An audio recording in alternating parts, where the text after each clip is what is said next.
Welcome to Merkaba Chakras, where we talk Buddhism in the fifth dimension. Welcome to another episode of Merkaba Chakras podcast. If you're a fan of the healing qualities in music and love Cymatics research as much as I do, then you'll enjoy this episode because today I'm blessed to pick the brain of music educator Gerald Savage. Now, Gerald teaches at the Global Institute of Sound and Consciousness in applied music theory for healing. He was a department chair of the vocal department at Pittsburgh CAPA, two-time Fulbright-Hays Scholar recipient in Brazil, and participated in Bridging Cultures, an educational collaborative through the State Department in conjunction with the African Studies program at the University of Illinois. So Gerald, welcome to Merkaba Chakras. Wonderful. Thank you very much. I really, really appreciate the opportunity to be here and to share. Thank you very much. Oh, thank you for gracing us with your presence. Everybody who knows me, I love this stuff. So, and there's so many different ways in which we can create reality and make it even more enjoyable. So I'd love to hear all the different perspectives. Now, beyond my love for semantics research and how it's evolving into the music therapy area, and it's working its way into medicine through sound and light healing, which is, really kind of getting a little Star Trek, the early buddings of Star Trek technology, which I love. So before we get into all that fabulous content from your research, can you please tell us your story for how you got into this work in the first place? Well, that's a story that is founded in my life choice to be where I was born and the parents that I was born into and the culture that I was born into. Both my mom and dad are from deep South Louisiana, and coming out of that kind of experience was a very strong background in music. And music from the standpoint of functionality, meaning that music served a purpose in life. Praise music, worship music was something that was done spontaneously. It was something that was done deeply. It was something that was done without instruments, just voices and the soul that people brought to that experience. So that was the foundation. And of course, as I got older, then of course I was brought up in the church, and actually I grew up in Michigan. And of course, you have a lot of people in Michigan who are from the South. So I was raised in a Baptist church environment, which one of the richest experiences in that tradition is music for worship and service. So that was really the fundamental foundation that I grew up in. And then eventually I started to become more interested in taking piano lessons and then taking trombone in school, and I played in the band, and then singing, and these kind of things. And then eventually, as I grew older, and I went off to study music at Indiana University, Bloomington, Indiana. And one of the reasons that I chose to go there was because there was such a broad experience of music there. There were 5 orchestras, there were 3 wind ensembles, there were choirs, there were opera productions, there was composition, there was jazz, there was all of that, which is what I was able to get from that experience, a little bit of everything. However, one of the things also with Indiana is it has a very noted ethnomusicology program. Now, ethnomusicology is the type of program that studies music and culture and the cultural I guess you could say, events that come out of the music of a particular culture. So that's when I first became interested in looking at other cultures and how music was used. And music, once again, very similar to my background, was very much functional in life. You had music that was for praise and worship, music for healing, music for calming, music for births, music for funerals, so on and so forth. Music for bringing about the spirits, invoking certain spirits in the dynamics of the society. So that was a big part of my first interest in music from a healing standpoint. Eventually, I got into studying yoga. Actually, before actually getting into yoga, I was very ill for a couple of years. I was borderline diabetic, and then I started looking at what can I do to make my life richer? What can I do to help bring about some healing? So I got into understanding natural health and healing. And this was even a part of my life that I really had been kind of gradually getting into over time, and eventually reached the point where I made a decision to be on a plant-based diet, even before it was called vegan or whatever. And through that experience, one thing led to another. Eventually, I ended up studying yoga. Through the yogic experience, then I started to learn mantras and things of that nature. And then from learning mantras, I began to understand and see that there were other aspects of healing that music was very much an integral part of.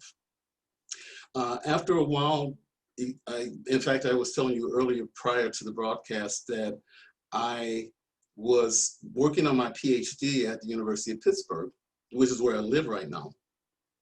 And one of the things that was very challenging to me was finding a PhD topic that resonated with who I was. Now, of course, me being a musician at that time, I got my master's degree in ethnomusicology and eventually decided, maybe I should pursue a PhD. However, I really wasn't centered on how I wanted to do that.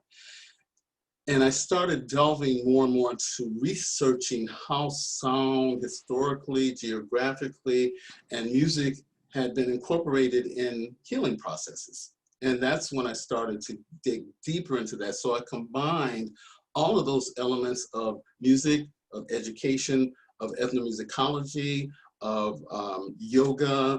All of these things brought me to this path. Eventually, I decided that I looked into Globe Institute of Sound and Consciousness, where I actually teach now, and found out they had a certificate program. And as a part of that certificate program, they were studying all kinds of aspects. I mean, it was really right up my alley. Everything that kind of tied all of what I have been searching for, it tied it all together.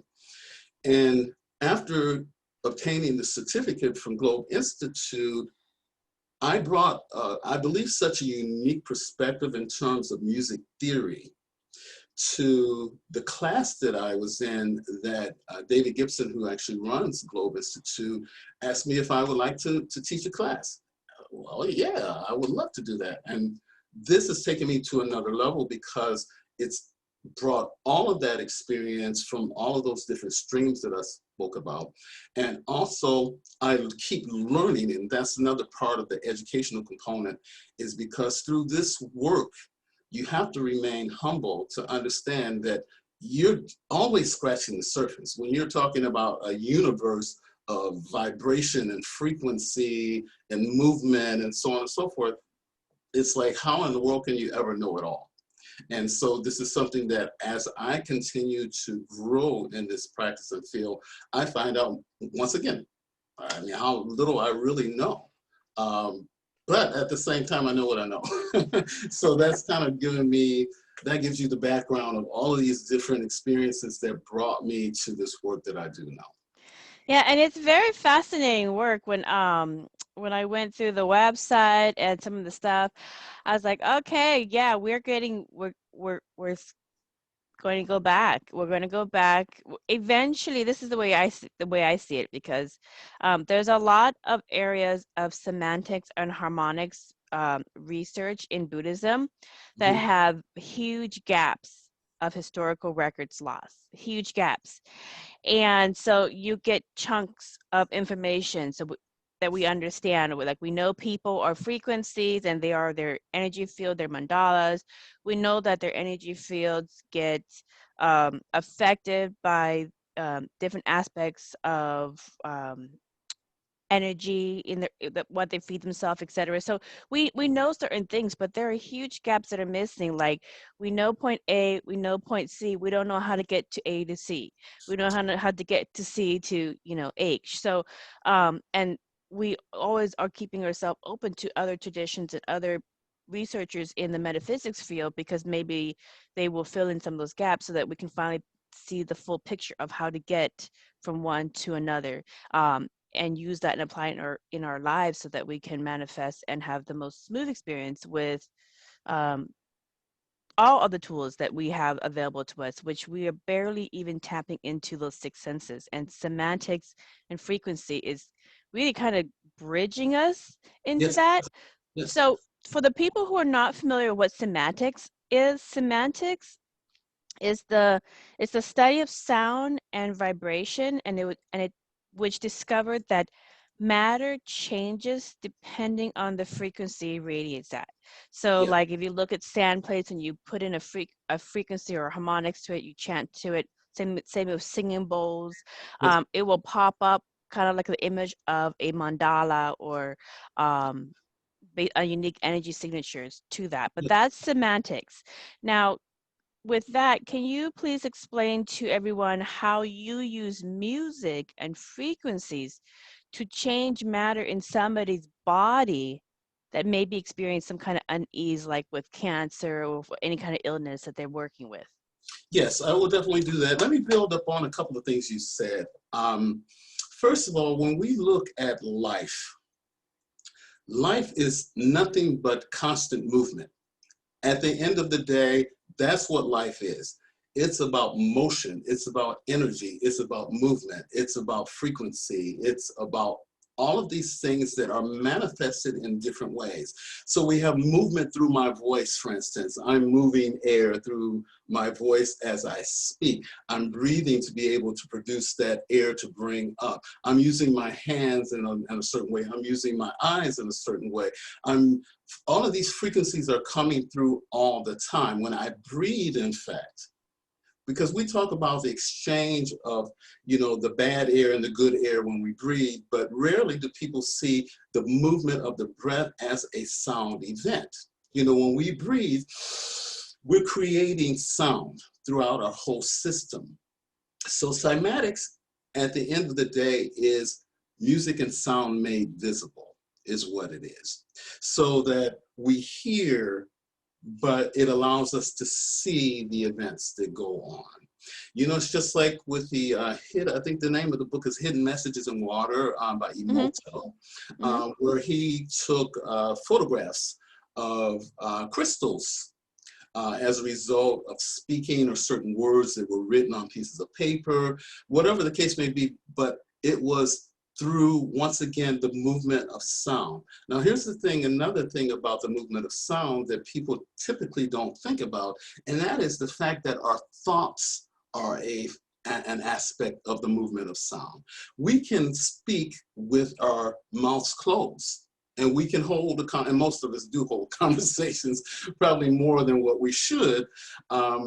But you can speak, you can sing and not use these vocal cords. So there's an inner voice, there's an inner music that's going on. There's frequencies and vibrations that are happening on a higher realm that are beyond this physical realm. So all of these things tied together means that there's always some kind of movement, there's always some kind of frequency, and then the challenge that we are confronted with is imbalance. Now, imbalance is something that occurs at different times in different ways with the same person even. And so what then the challenge is what is the resonant frequency of something? Otherwise, how does something resonate in its most natural form? And whether that be our emotions when we're at peace, which once again is a resonance, it's a type of movement, or we are angry or we're sad or we're traumatized, whatever the case may be, there's still movement, but the movement that I spoke about all of a sudden is not imbalanced. So what we have to do is figure out what it is that's happening that's not in balance and bring it into balance. So in sound, healing, you have what's called resonance and entrainment.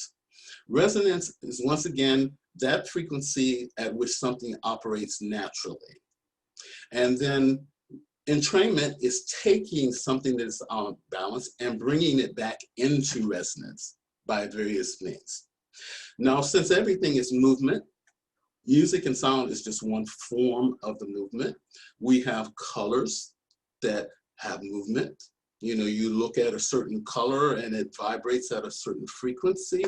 We have certain essential oils that vibrate at, because smell, once again, is another type of frequency that takes place. We have foods that are pure, foods that are impure. You know, for instance, you have in the Hindu tradition the aspect of sattvic, rajasic, and tamasic. So sattvic is something that's pure, rajasic is in movement and change, and then we have tamasic, which it's at its lowest in terms of the life force. Now, of course, life force doesn't mean that life dissipates, because life never dissipates, it just recreates.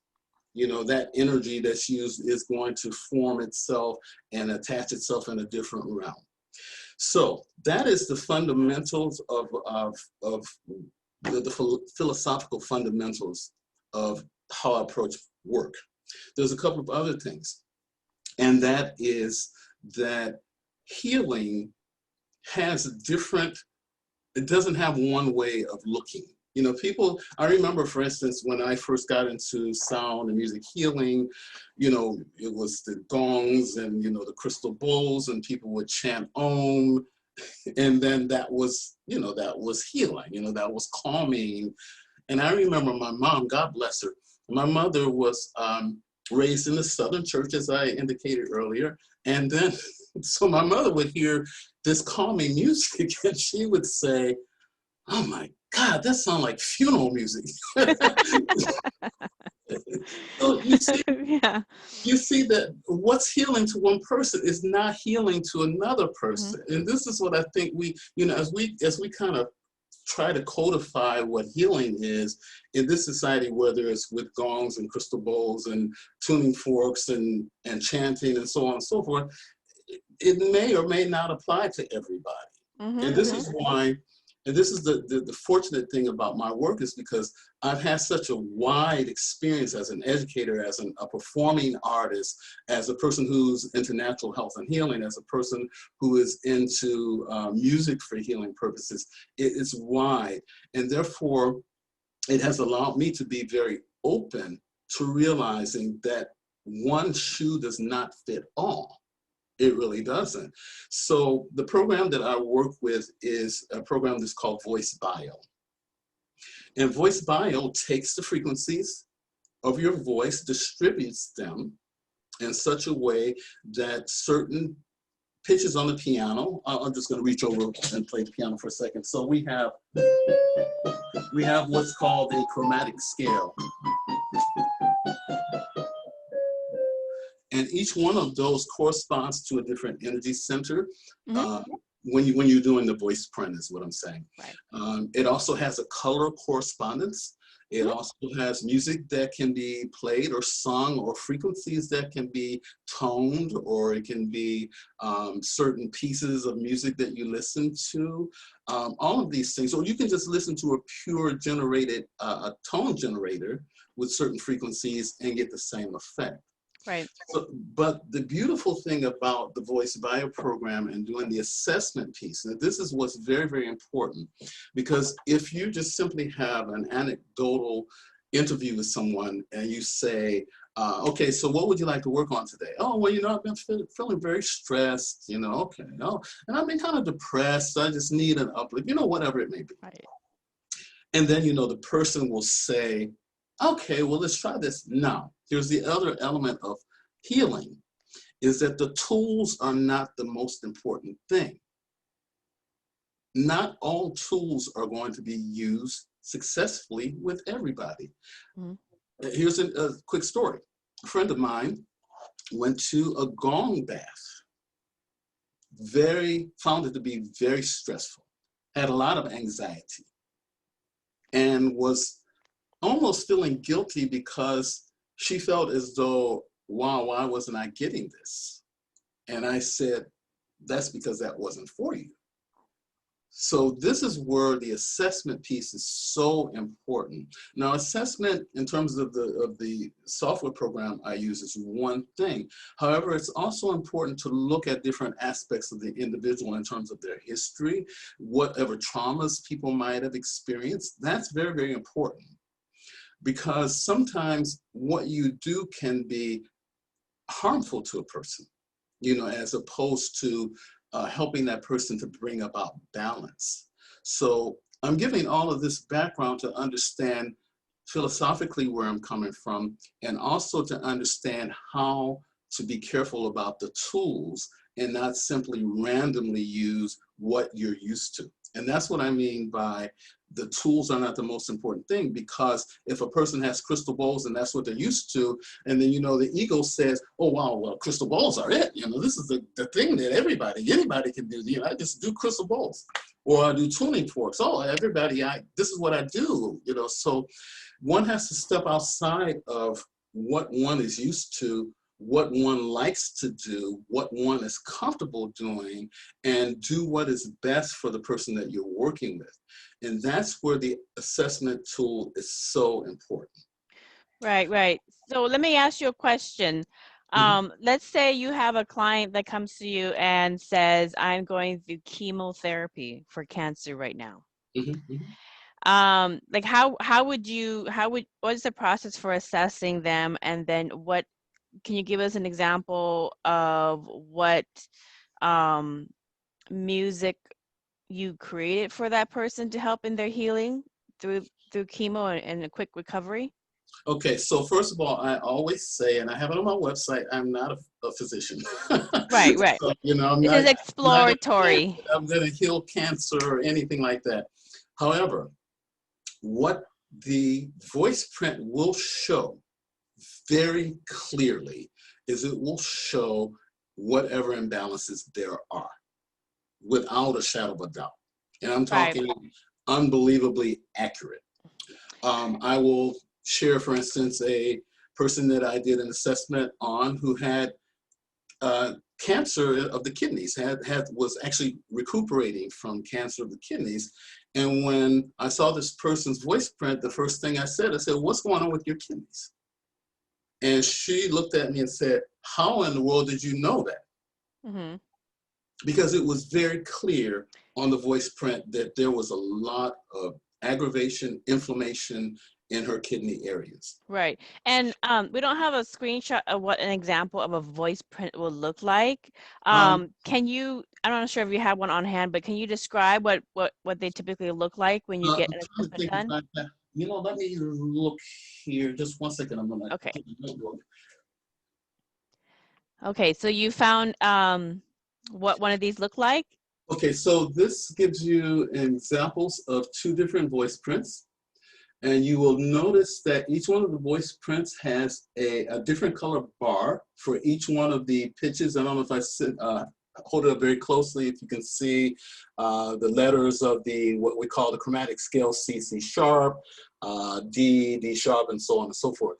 And you will notice that on each one of these, you have high bars, you have low bars, and in some voice prints, you will find that there's hardly any energy coming through at all.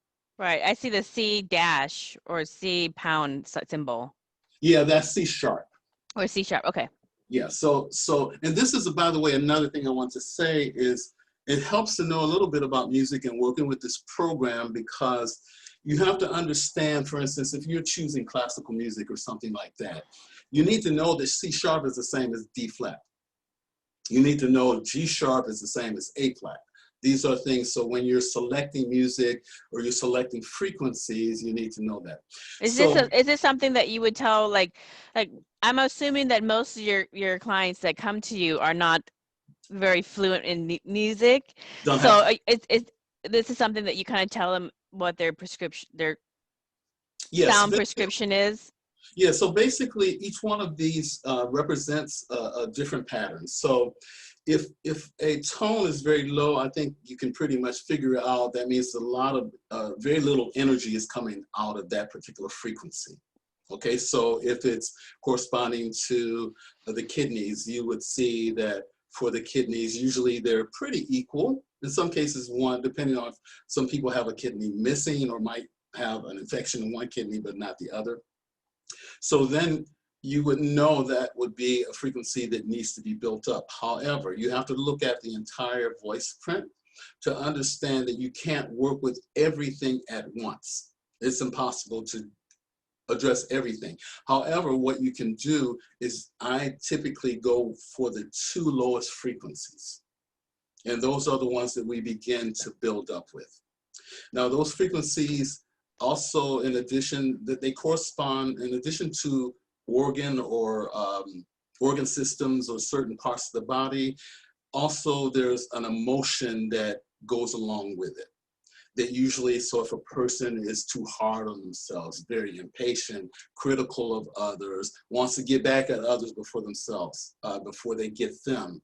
These are all the kind of corresponding emotions that go along with each one of these frequencies. And the emotions are in that diagram that you showed us, or this is just something that you learned that?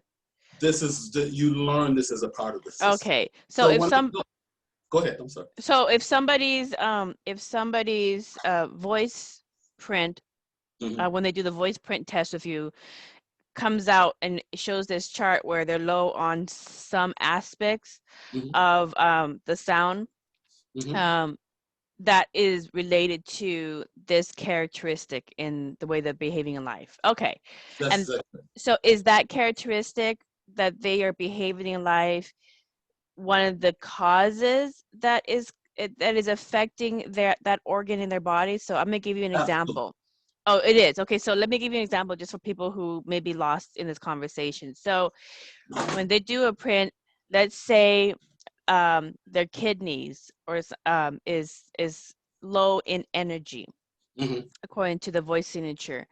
And they may have control issues, and so they may be domineering to others, and so it causes a cycle of negativity and stress. And so their body is saying that you're causing me stress in this organ because of how you are this way.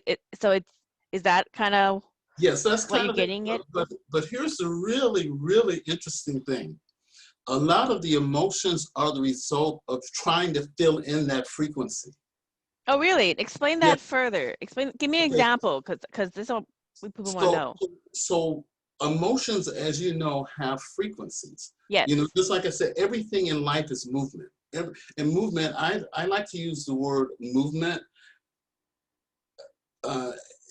in the same way that people use frequency. Because movement, frequency is nothing but movement. That's all it is. Yeah, frequency is movement. Movement is frequency. It's just movement. It's moving energy. That's exactly right. That's exactly right. And so our emotions are a part of that too. Yeah. And so what we are doing is attempting to move that energy through that organ. That's what we're trying to do. And this is a part of what we're doing because it's low energy coming through there. And these are the tendencies that people will find. And the opposite of that is that sometimes there's too much energy. And so you saw those high bars. Yeah. That's not a good thing, you know, to have those What kind of emotions is too much energy? Well, here's the thing. If there's too much of something in a particular frequency in a certain area, that actually is usually an indication of some type of aggravation, some inflammation, some infection, anything like that. So this system, remember I told you about the 2 lowest frequencies. Sometimes, believe it or not, there are people who have multiple frequencies that are not even on the chart. Really? I've seen people where literally half of the frequencies weren't there. Right. And what does that indicate? What does that indicate? That indicates that that person has a lot of work to do. Okay. Okay. And I actually had, and you know, if I could, I don't know where it is. I wish if I could share my screen and I had put all these things together, I would show you. But I had a situation where, actually this can be found on, there's a video on my website. Okay, let me go look for it. Hold on. Yeah, sound pill. With that video, people can find it off of the website soundpill.net. So They will find that, and they'll find an explanation of all this that I'm talking about. okay. Yes. So anyway, the thing is that I had a situation where a person had a trauma experience right before they came to me. Mm-hmm. It was amazing because there was hardly anything on the chart. I mean, there the only two things the bars that were on the chart were primarily the sympathetic nervous system. I'm sorry, the parasympathetic nervous system. Right. They were really stressed out. I'm sorry, the sympathetic, they were stressed out. Right. So somebody who comes in and they have absolutely no energy showing up on the chart, what happened to their energy? I think that they just closed down. But did their soul like jump out of their body and just check out or something? You think about fight or flight, the sympathetic versus the parasympathetic nervous system. And so the fight or flight is a person freezes up, they choke up. You just look at my body language. That's what happens is everything shuts down. And of course, when it's shutting down, we're talking about from the higher levels of our being. Because as human beings, we are not just, obviously, we're not these physical bodies that we make such a big deal about. Right. But it's a part of who we are, and it connects to a higher. And if in fact we have in the emotional body blockage there, then it doesn't flow through us. So that's what's happening. It's not flowing through us. Right. In essence, and I know this, and I'm sure you know this, and many people who are familiar with this work know this, that we are all in essence energy, and energy has a lot of different colors. That's what, like the chakras have a lot of different colors, and the different colors have different frequencies. Yes. As well.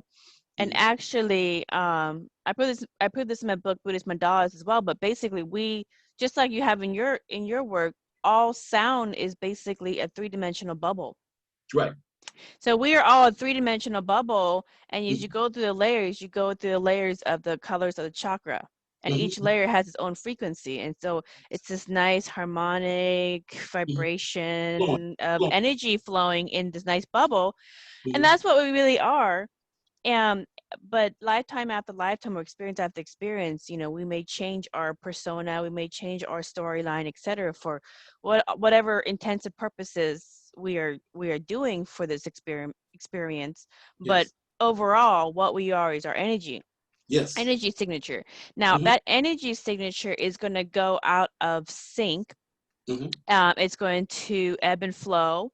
It's going to increase and decrease depending on how you live your life, what you feed yourself, what kind of situations, et cetera, that you put into. Like, remember, everything's holographic. Yes, so so if you see everything as energy, then you're feeding yourself different frequencies. Yes. But the thing that I found interesting in what you just said is, like, with the client who, when you mapped out her the energy in her voice, she didn't have very much energy showing up in the chart. And if you are familiar with studying plants, when they look at light in plants, the plants that have very little light, they're dying. Yes, that's right. So if somebody is not, it's walking around without much light in their DNA voice, yes, is she like slowly dying, or is she like a walking zombie? I mean, not like a real zombie, but you know what I mean, like the proverbial sense. Where there's that little bit of life that's coming through to continue to sustain. However, once again, the blocking off does have an effect. The rest of the story is 2 days later, when this person wasn't having a trauma experience, the energy was flowing. It's amazing.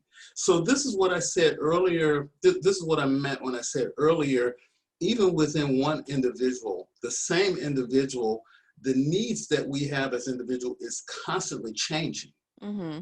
It's always changing. So what we need as healing now is not necessarily what we'll need tomorrow for healing, because we are these very dynamic, energetic beings that is constantly, once again, the movement of who we are, what we think, what we're going through, what we're experiencing is shifting. And so this is where it's so important for us to have all of these various practices that we can maintain balance. Right, right. So, I mean, like you said earlier, emotion is frequency, frequency is emotion. That's And right. there's different ranges for different emotions. And typically the um, lower states of emotion are like the negative emotions, Yes. anger, rage, whatever, and that typically dissipates and takes away life Yes. energy. And the higher states of consciousness, the higher frequencies of love, acceptance, Mhm. hope, Mhm. those type of energies are life-giving, and they continue to multiply and just kind of, you just kind of like addition. You can add all you want, and it's unlimited, but you Yes. can't keep subtracting, because eventually you get to a point where there's not enough to sustain life. There's not enough to keep it around. That's true. So with that, when somebody when their body is so much in unease Yes. from whatever caused them that illness, um, you're saying from your research, you can see in their voice You can that see. they have lost energy. Yes. And Now, right, what are the things that they need to hear or see to be inspired to put energy back in? Is that just a condition of somebody losing hope? well, this is a part of the program. Okay, so there's a couple of things I need to mention. And this also helps if a person has a little bit of music background as a practitioner, not necessarily as a person who's going to come to me as a client, but as a practitioner, this is what I need to know. So there are, once again, as I mentioned, there will be some people who have multiple frequencies that are either very low or not distinguishable on the voice print at all. And then they may have a couple of frequencies that are off the chart. And as I said before, this is an indication of inflammation, infection, something of this nature, some kind of blocked energy, too much energy. So what you have to be able to do is to be able to bring down the high frequencies while bringing up the lower frequencies, okay? The way this program is designed, there are corresponding low-high frequencies or pitches, not necessarily low and high, but say for instance, C sharp corresponds with G, okay? Or C corresponds with F sharp, okay? I'm just giving those as examples. So I need to know, and generally speaking, what happens in this program is that G sharp, which corresponds to D, might be very high. D might be very low, but also C sharp and C might be very low. So I need to understand that D corresponds with G sharp. So by working on D, I'm not only going to bring up D, I'm going to bring down G sharp. So this is what happens in this program. Now, the two lowest frequencies are what I tackle first. Now, how do you get there? You get there by lifestyle changes, changes in diet, juicing, certain type of frequencies in music to listen to, certain essential oils, certain nutrients, certain flower essences. So all of these things are used to bring up that particular frequency. So I will give a person what's called a note card, and the note card will have all of the, it will show you first of all what you're working on, and then it will show you what are the various things that you can do to bring up that frequency. Now, what happens with people is that it can be too overwhelming to do everything. Yeah. So what I generally say to people, take a couple of things. Of course, diet and lifestyle are important. So if you need to be more hydrated, if you need to do more chlorophyll, if you need to do more juicing, those are things that, you know, get it done immediately. These other things you can combine with it. So essential oils are very, very powerful as well. You know, so you might have thyme, for instance, for the kidneys, you might have lavender for the heart, you know, whatever. But the point being is that there are tools that people can use and actually get results. But as you know, the most important thing is you have to do the work. Right. You have to do the work. It's not something that's going to be a magic pill. I came up with the idea of sound pill because sound and music are very therapeutic. And yes, there are frequencies and there are sounds and there are certain, I didn't even talk about timbre. I'll talk about that a little bit later. All of these things are very, very powerful. But at the end of the day, you have to live a clean, healthy life. You're not going to eat a bunch of junk and then listen to certain frequencies and think you're going to get better. That's Right, just, right. It's a holistic approach. So, yes. just to kind of get a clear picture for the sound pill prescription, Mhm. somebody has some kind of unease in their life, whether it's an illness or they're feeling tension or whatever, but they're coming in for looking at this modality as exploratory modality to see how this can help them address that or heal better or Yes. faster, whatever the outcome that they're coming into it Yes. intending. Bringing balance. Bringing balance. Yeah, bringing balance. And so then you test their voice to Hmm. see the health of their voice. Yes. And when you test the voice, you have the chart that shows what tones in their voice has a lot of energy or is missing energy. And then Yes. you isolate the two, you start with the low hanging fruit, the two lowest ones that are missing energy. So let's say Yes. this person is missing C sharp Hmm. in terms of energy. Hmm. And so then you would recommend a couple of different things that address a lack of energy in C sharp. Like Yes. you try these essential oil, try this kind of diet, try this kind of lifestyle, et cetera, et cetera, et cetera. So they get a Calling it. holistic, yeah, they get a holistic kind of like a life coaching. Here's the recommendation to Yes. get your energy back up in C sharp that will address that maybe kidney issue that Yes. you're losing energy in, because if you Hmm. keep losing energy in that, you're going Hmm. to lose your kidney, and then you're going to be without that. It's going to cause basically eventually, if you don't address these, Yes. losing energy in different areas of your body, you're going to eventually die. Yeah. Well, You know, that's that's what they're gonna do is or harm. It's gonna cause harm. it's going to cause harm. Yeah, it's going to cause harm, or it's not going to be very, very, very pleasant to Yes. be living in such a dire state. Yes. Okay. Yeah, that I can see that. That completely makes sense. Now, people can actually go and see also, not only get the voice DNA mapped out in terms of the frequencies, but they Mhm. can actually go and see what their mandala or what their actual voice signature looks like. And I saw you had some of those up on your website as well. Have you ever Oh, gotten your own done? no, you know what? I put those there so that people could see, once again, music and sound made visible through cymatics. I want people to understand this is what's happening all the time. This is what we're creating within our being. These are the results of what it is that we're thinking, what we're saying, the music that we make, whatever it is. These are our, so I have those as examples. Mm-hmm. The other thing that I wanted to say is something that's very, very important because you used the term DNA. So the DNA of sound is something we call the overtone series. Now, what the overtone series is our voice. Like me speaking now, I have a frequency in my voice, which might be A, for instance. I might be speaking at the frequency of A. But at the same time that I'm speaking that frequency, there are multiple frequencies that are sounding at the exact same time. And this is the overtone series, which is something that I encourage people to just look up and, don't get deep into it, because if you look up some videos or stuff like that, it's going to be too technical and it's going to talk about music and blah, blah, blah.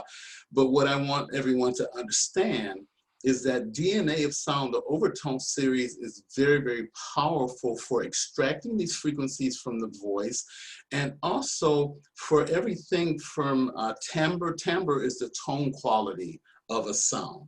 So even me speaking now, I'm speaking more in the overtone series that is more calming. My voice is more natural like this. However, if I spoke like this, you would see that I changed the timbre of my voice. And then all of a sudden, the frequencies are going to be distributed differently. So this is very, very important for understanding, once again, going back to the singing bowls that I talked about earlier, the gongs, is that the timbre quality of some of these instruments might be aggravating to people, might be upsetting to people, and people might need something different.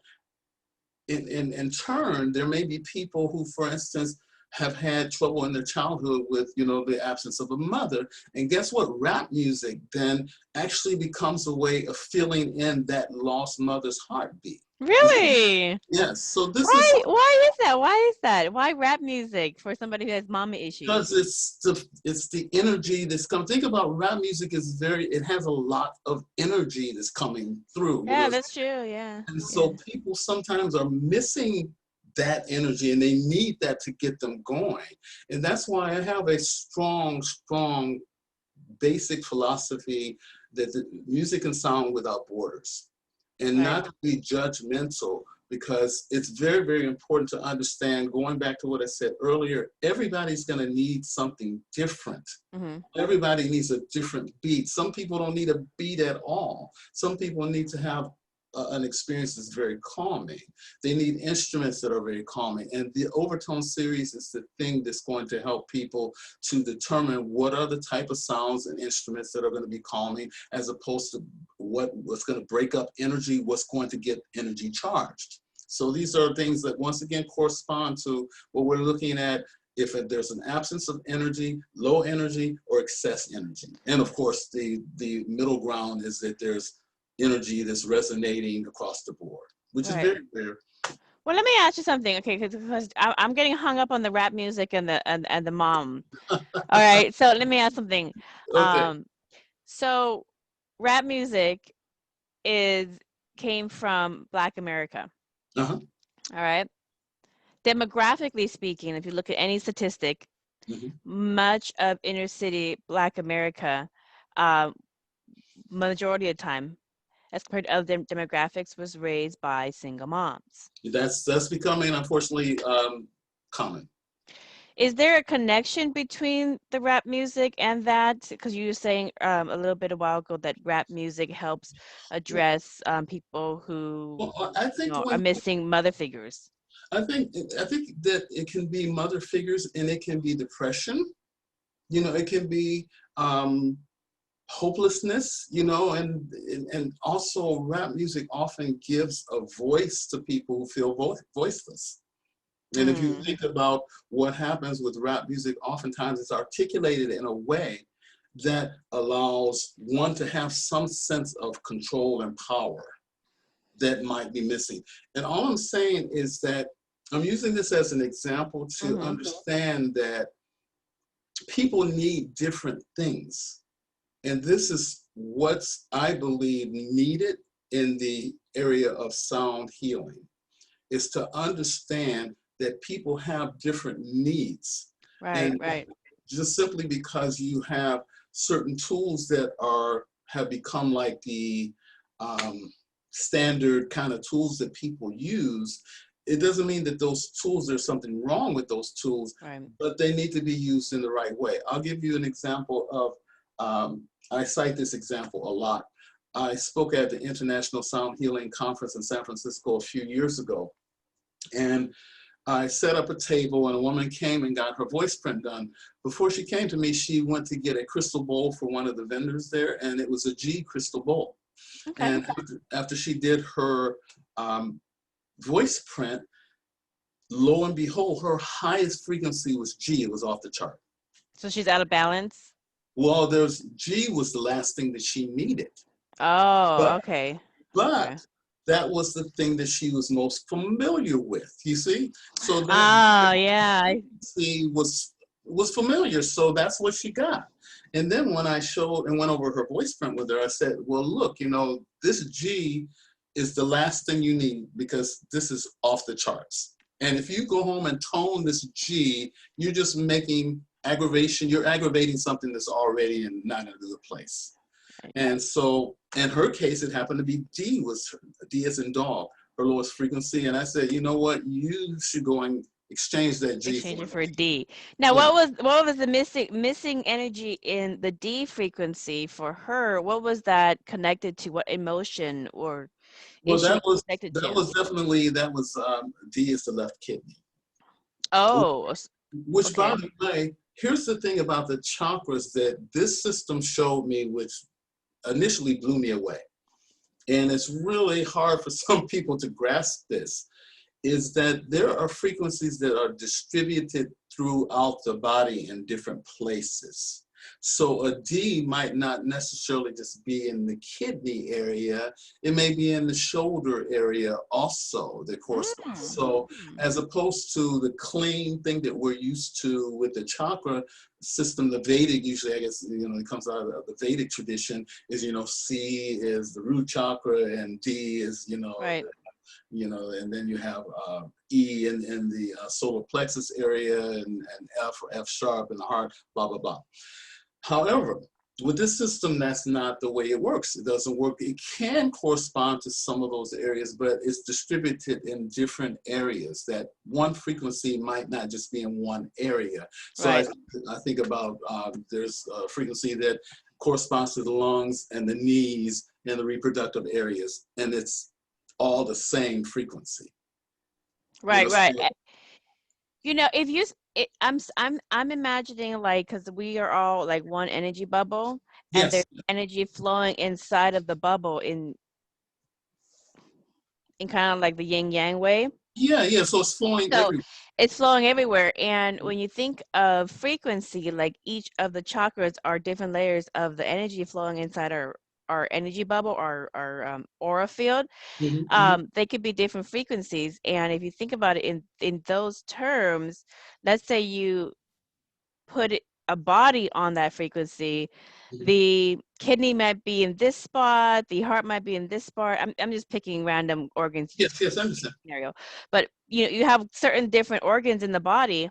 But if you think of the body as a field of energy, that Yes, energy with that frequency, like let's say D, for example, yes, that energy is flowing through and hitting those yes. parts of the organs in your body. It's just That's hitting exactly the right. right, it's hitting the right spots. And Bingo. that is the visual portrayal of what you just said, that the That's frequency hits different organs, and it's not this like linear thing that we have well, simplified in the Vedas or the chakra system that we know of. you know what? The chakra system, I'm so happy that you mentioned that, because the chakra system is just like the seasons. Seasons don't just stop at fall and go into winter. They Right. don't do that. Um, uh, Astrological signs just don't go from one sign and hop right into the next one. You have people who are on the cusp, and it's a gradual change and influence depending on how close you are to either one of those astrological signs. The same thing with music, that even though you have an A that moves to an A sharp or B flat, and they're close next to each other on the keyboard, there are bunches of frequencies in between those two notes. So it's not like it just jumps from one thing to another like that. It is a gradual process, and therefore it's going to have an influence across the board and not just one place. And one other thing that I want to say about that is that, you have A440, for instance, our keyboard that we use, the piano keyboard that we use in this society, is contrived. Right. It's not based on the overtone series. Remember I talked about the overtone series is the DNA of sound. That's every structure. So for instance, the way that the overtone series looks is you have this pitch, and then you have this pitch, and then as you get higher above, and by the way, you have a fundamental sound, and then you have all of these pitches stacked on top of it, which you really can't hear. Right. But each one of those is a part of that system. The keyboard that we use, the piano keyboard, does not adhere to that system. So our keyboards are not according to the way that healing sounds are structured. So let me ask you a question. Is there anything in this research where they're going to, if they haven't already, map out the different organs in our body and which frequency it is? Well, this is a big part of what this program Okay, does. so you guys are working on that. So Yeah, yeah. eventually, hopefully, we'll get a chart that kind of has the DNA diagram of Yes. frequencies in our whole body. And if, let's say, somebody is having, I don't know, heart palpitations, it will say heart is, I'm just gonna pick, what is it? C? A sharp is actually the A heart. sharp. Okay, heart. So if you have heart issues, you need to, these are the things that will address A sharp. You Okay, see, these are but the list. just like what you just said a moment ago about the bubble, Our see, energy field. the A sharp, the heart is not isolated. It's a part of a system, and what is in that system is affecting that heart. You see, Right. so and that's where this program, in terms of an assessment tool, will get you to what you need to work on, which will have an effect on the heart. You see. Right. I really, Jared, I see a lot of applications when it comes to sound and music Hmm. as part of um, medicine, Yes. because there's a lot of new diseases that are affecting people that we have no clue how it happened, Yes. how we can address it, no clue, but they know exactly where in the body it is Yeah. affecting them, so that Yeah. we can Yeah. get the basics there. Hmm. And there's a lot of like mental health and other kind of psychological issues Epigenetics. that have like no black and white easy depictable things Hmm. that they can see in an x-ray, or that they can physically see appearing as an issue on their body. So there's a lot of areas in medicine that affects the body, that modern medicine, no matter how advanced our technology is in Hmm. locating which organ, which part of the body Hmm. has issues, still really can't address how it came about or how to fix it. Is the research done with the collaboration of frequencies and medicine going to get to a point where they can add this as another tool in modern medicine, where they say, okay, we don't know what the heck's going on in your body.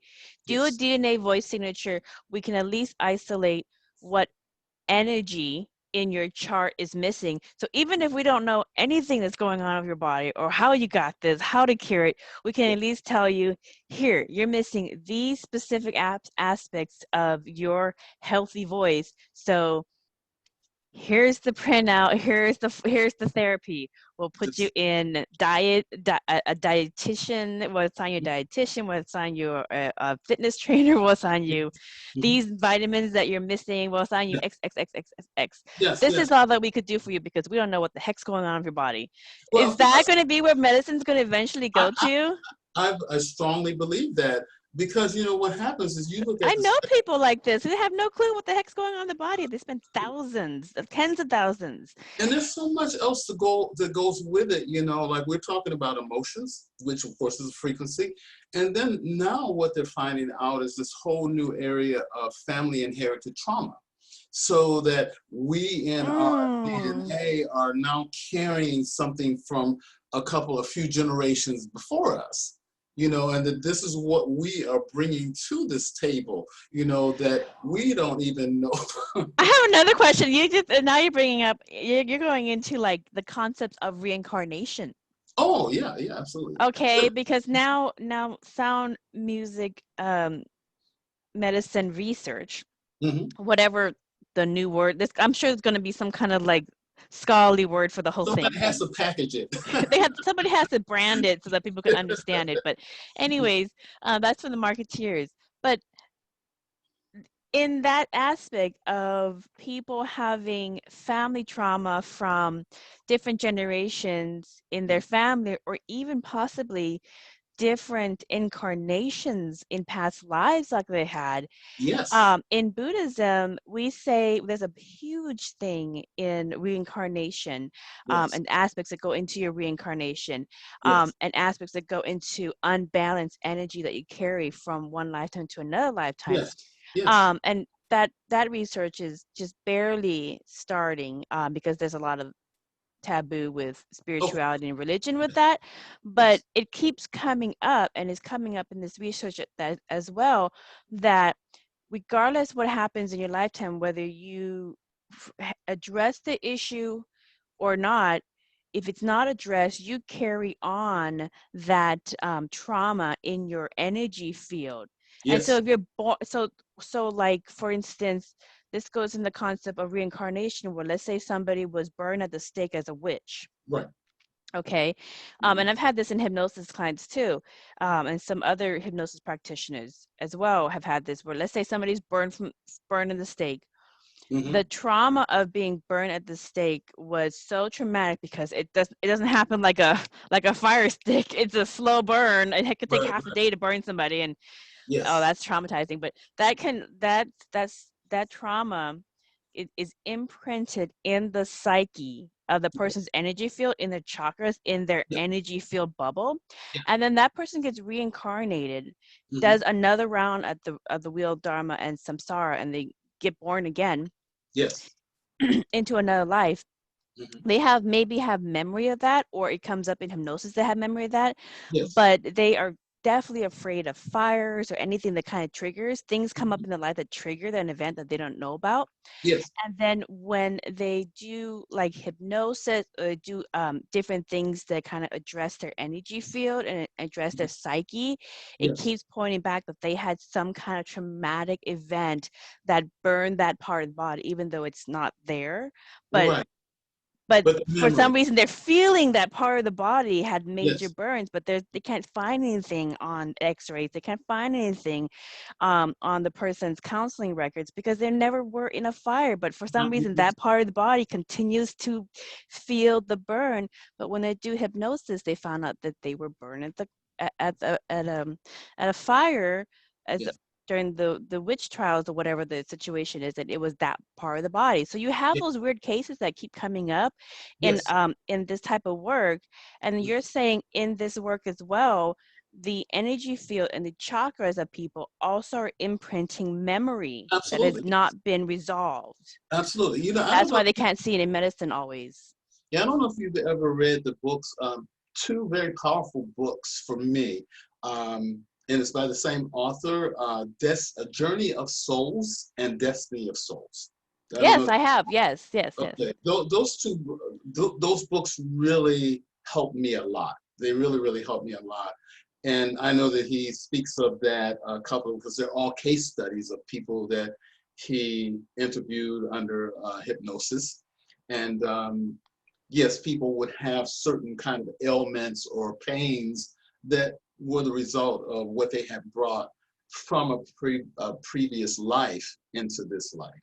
So there's a connection there, I mean, because we're not these isolated beings that come one time and that we come with this clean slate and then we have to learn everything in one lifetime and that's the end of it. You know, that never made any sense to me. But Yeah. Well, the energy research, it doesn't support a one experience life. yes, yes. Anyways, so but yeah, that's really fascinating because then it really kind of gets into like, so let's say somebody comes to into this modality and like, I don't care how many lifetimes I had before, I really wanted to get this issue in Yeah, my psyche or my body addressed because they've looked at it and they can't find anything, but I keep feeling this pain, so I just wanted it gone. I wanted it addressed. yeah. So if somebody comes to you, they do the same process and you will measure their energy field through the charting system of the voice, Hmm. and it would still say what areas that they're missing, Yes. and it would point to the specific part of their body, their Hmm. physical body, Yeah. the organ that is missing that energy.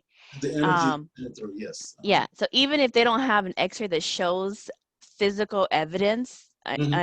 that they have an issue with, let's say the kidney, for example, Hmm. it will still show low energy because maybe in a past life or some other experience in their psyche, Yes. that part did have issue. Yeah, you know, that's the kind of Mm. thing, once again, as I said before, I'm not an expert in that area. All I can do is work with that person based on what is before us. But one Mm-hmm. thing that I would say, which I always thought was very interesting, because there's this practice called family constellation, family inherited trauma. Um, Mm-hmm. and then there's this notion that not only is a person carrying something from previous generations, not necessarily that they themselves experienced, but their ancestors of this life. And then all of a sudden they have to deal with that, but then we are born into this experience with certain lessons that we have to learn. So it's a combination of those two things, of what we've inherited from this lineage of ethnicity or whatever, for lack of a better word. And then at the same time, we come to this life with certain things that we have to resolve, that we have to learn, that we have to get better at, we have to practice, and so on and so forth. Right. You know, going down the rabbit hole, trying to find one issue over another issue over another issue, is there a simplified way that we can just address all the traumas all at once? Yeah, I don't know. I don't have the answer to that. You know, I really don't. I know I've heard that people claim to be able to do that. And, you know, I'm not the one. Yeah. You know, But I was just kind of curious. There's another, there's rounds in the medical circuits where and you can look this up on YouTube, where they're doing lecture series on sound frequencies and healing with sound, where they'll take like 432, which is the common hertz frequency, yes. which is actually scientifically proven as the frequency of the human body is 432 hertz. Yes. But anyways, but they'll take these different frequencies and they will address certain things. And so they're starting research where they'll play certain frequencies to cancer patients, or to, you know, whatever patients of this or that. There are universities that are doing, they're breaking up, you're breaking up cancer cells. Yeah. Exactly. So like, how does this play into that kind of research where they are addressing certain ailments with specific frequencies? Well, this is a very interesting question, because what I have is I have an extensive database that has different frequencies for everything, including amino acids, vitamins, minerals, medications. And what you need to be very, very careful about is not to assign the wrong frequency, because there are frequencies for arsenic. And so you don't want to have a person who give them a frequency and then they start having seizures. You know, so you have to be very, very careful with these things. But that gets into like Mission Impossible or something. Something feels I could just see some futuristic sci-fi movie about like killing with sound. That's cool. Oh, you know, one thing I want to say about the 432, I'm glad that you brought that up, because going back to the piano keyboard that we use these days, that's based on what we call tempered tuning. And it was during the 1700s, Johann Sebastian Bach was the one who came up with the system that we could have 12 keys and we could play a song in all these different 12 keys. 440 was actually decided, some people feel that it was a political decision, because our tuning system is based on 440 hertz instead of 432. And this is why you're hearing people who are saying more and more, it should be 432 and not 440. Now, here's the tricky thing. Remember, going back earlier, I said that there is a difference between pitch and frequency. 432 is a frequency, 440 is a frequency. However, guess what? 432 and 440 are considered to be the pitch A. You see? So even though they are the same pitch, they're the different frequency. And if you listen to like a tone generator, it's very, very minute, that small difference between like a 432 hertz and 440 hertz. And so this is where, once again, you have to be very, very careful, because you could say the pitch is A, but at the same time, are you using 440, or are you using 432, or maybe you're using 438. You know, there's these frequencies in between 432 and 440. Right. So this is where it gets really deep beyond pitch. So you have pitch, frequency. That's why we have sound and music. Now, you know, on your website, you have toning CD series on your website. That's a part of when we balance those two lowest frequencies. Okay. So like, so like if somebody, let's say somebody has depression and they're coming to your website, or they're coming into this modality, is there something that you like would prescribe to them, like listen to this track, this will help with depression? Or once again, the most important thing to do before, and I say this and I say it over and over again, before I assign any protocols, I need to know what I'm working with. Right. You You don't want see to give them what the I'm saying? wrong frequency. I do not want to do that. That's why the assessment tool is very key. Before I do anything, here's the assessment. This is what the assessment shows. Okay, now we can go about doing what we need to do. Now, Right. specifically when it comes to the toning series, that is, once again, the two lowest frequencies. Let's say, for instance, they are C sharp and A. So those are the two lowest frequencies. And I find that there's one of the high frequencies corresponds to one of those, then I'm definitely going to make that one of the things they need to work on. Right. And then go ahead, I'm sorry. Oh, no worries. I have another question, but go ahead and finish your thought on that. Yeah, I was just saying that that's why you need to have the whole thing in front of you. You know, this is what I'm saying when people just, like the way that you posed that, you said, well, a person has depression, like, what am I gonna do? You know, okay, so I'm gonna clash some symbols because they're depressed and this will help the live, you know, that just doesn't make sense. So I have to make sure whatever, I will take into consideration what they're saying to me.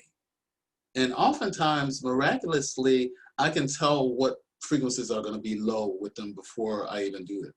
Just through Right. conversation, I will say, okay, well, I will tell the person, I said, I can tell you what's gonna happen. Most likely you're gonna have this frequency, this frequency, this frequency. You've been doing this too long. And then they're Sure. like, oh, God. You've been doing this too long. You can basically assess whether, but sometimes they Yeah, it's you a can kind of, assess them before they actually start talking. yeah.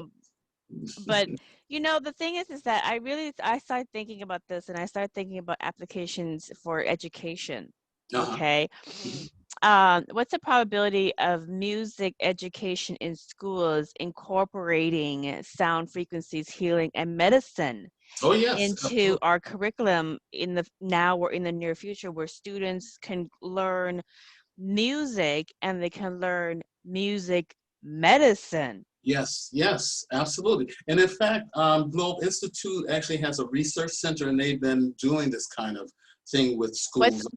tell everybody that again for the kids who want to make some decent money in music and heal people. Yeah, you know, there are these programs like Globe Institute is the program in the United States. I know there's the College of Sound Healing. I think it's in Great Britain. But these are like the main schools, and then you learn a wide variety of practices and how to use music and sound, and realize that there's so many different aspects. There's the listening part, you know, the sound and light. There's toning and chanting. There are different instruments that you can use. There are, you know, nature sounds that you can listen to. These binaural beats, which can entrain your brain waves. I mean, there's Yeah. so many different things Yeah. that are in this field, as opposed to music therapy, which just basically says, okay, these are things, and if you use motor skills, or if you can instill some happiness and joy through playing music or whatever, this will help people in surgery or different procedures, whatever. So Right, that's the right. difference between music therapy and this, which deals with specific frequency types and utilizing everything from frequencies on the body or in the nervous system through listening.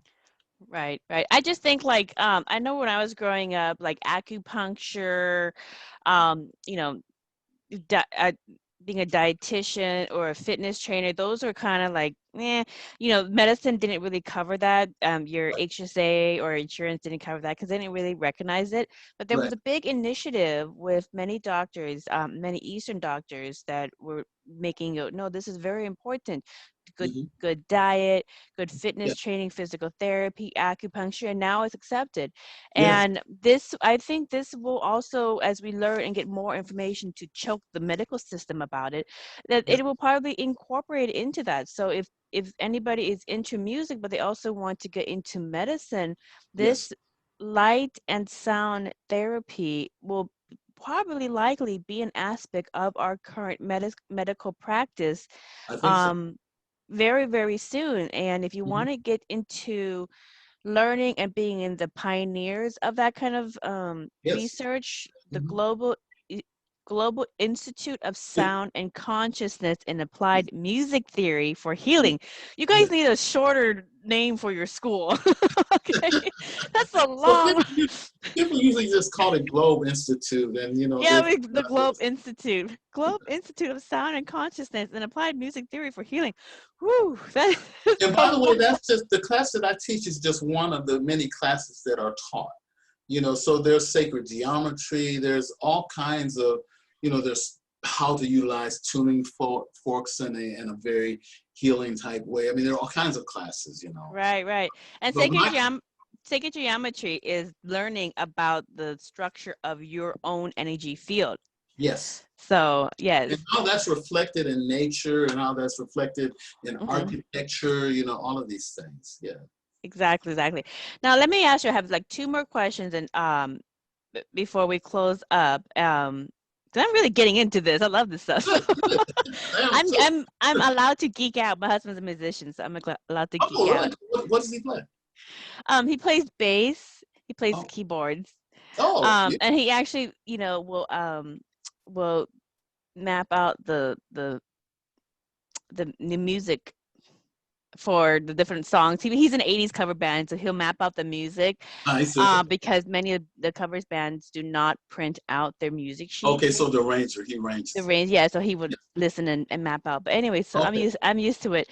But I love the geek out factor that goes into how this helps in medicine and that this goes into aura field or mandalas or Merkabas, whatever you want to call it, and how it helps tune the chakra systems, because people think the chakra systems are just like this linear thing because they're so familiar with the chart, but the chakra systems is a full body bubble.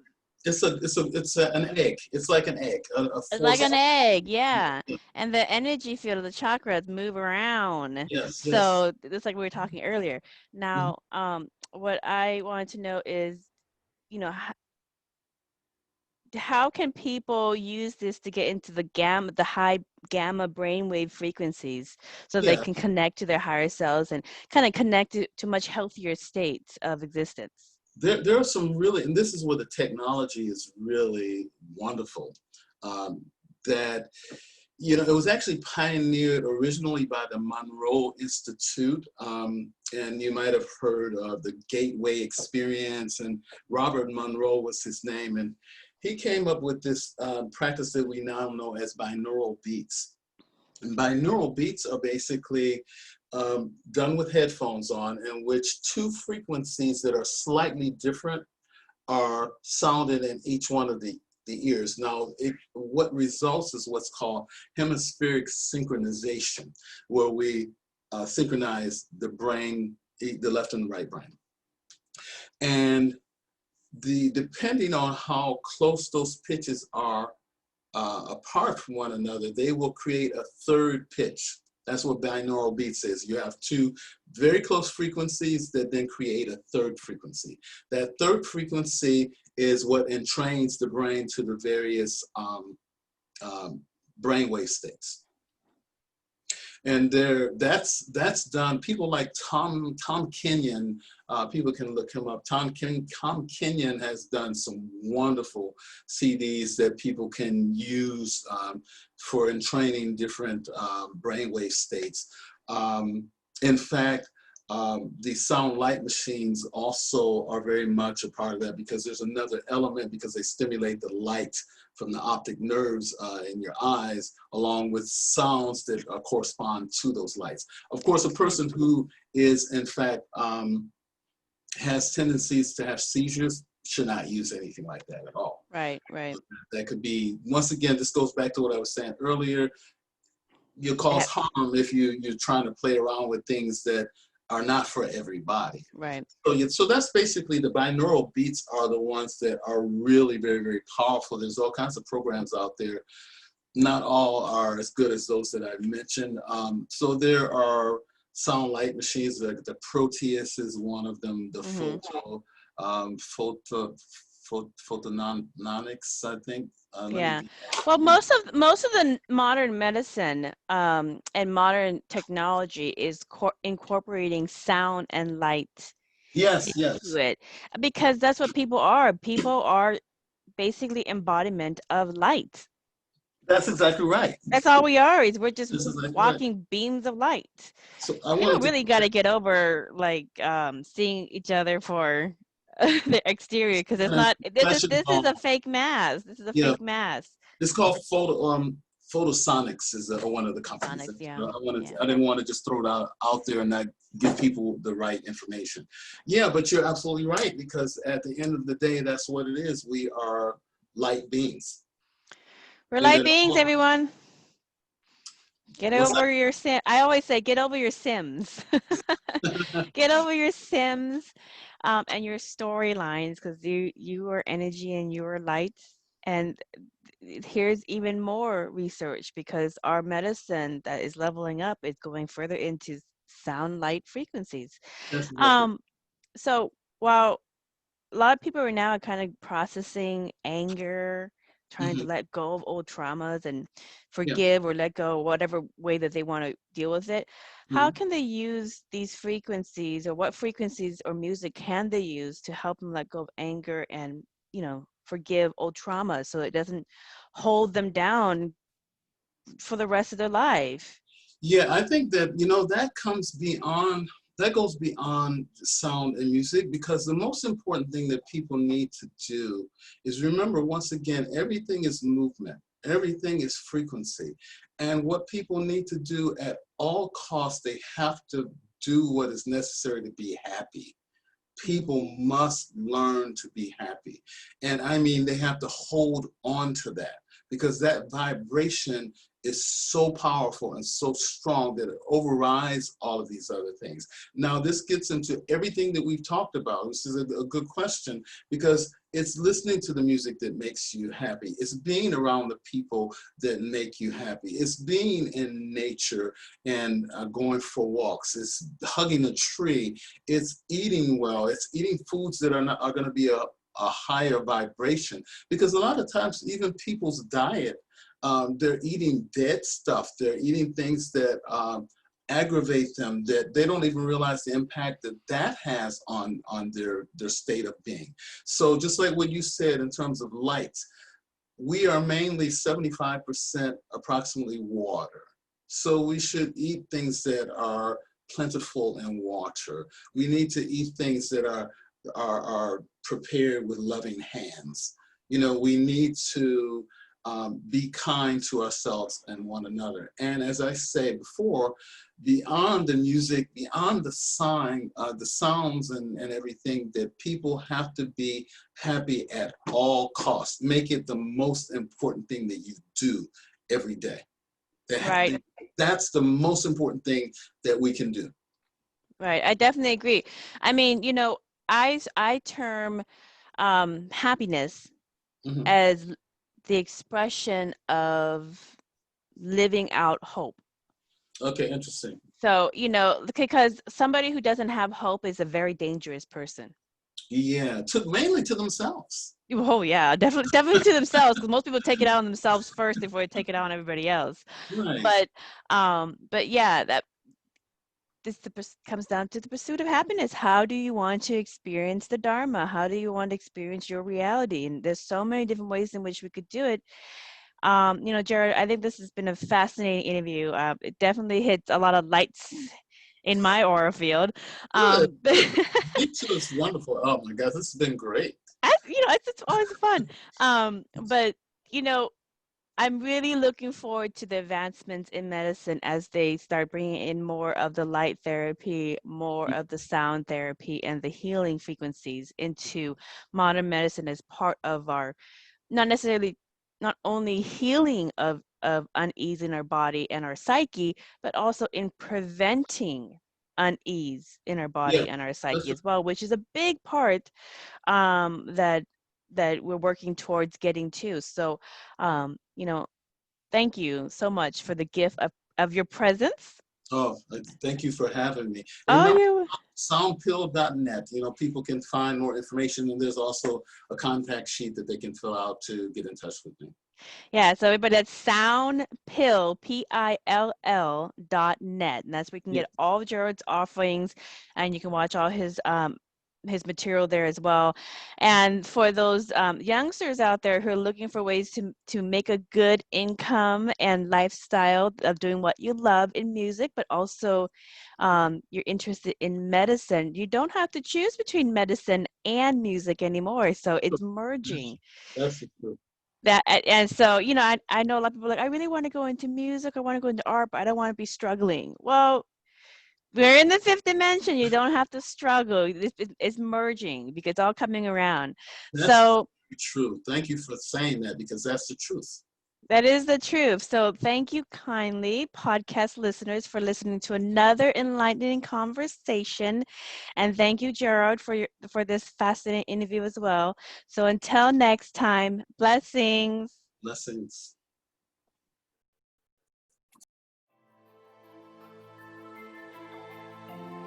We hope you enjoyed this episode of Merkaba Chakras, where we talk Buddhism in the fifth dimension. For more information about today's guest, please go to the show description. For more information about Vaughn's metaphysical work, please go to merkabachakras.com. The views expressed today are for entertainment purposes and do not necessarily reflect the views of the host or replace any medical or legal advice. Don't forget to subscribe for more interviews about the fifth dimension. Until we meet again, blessings.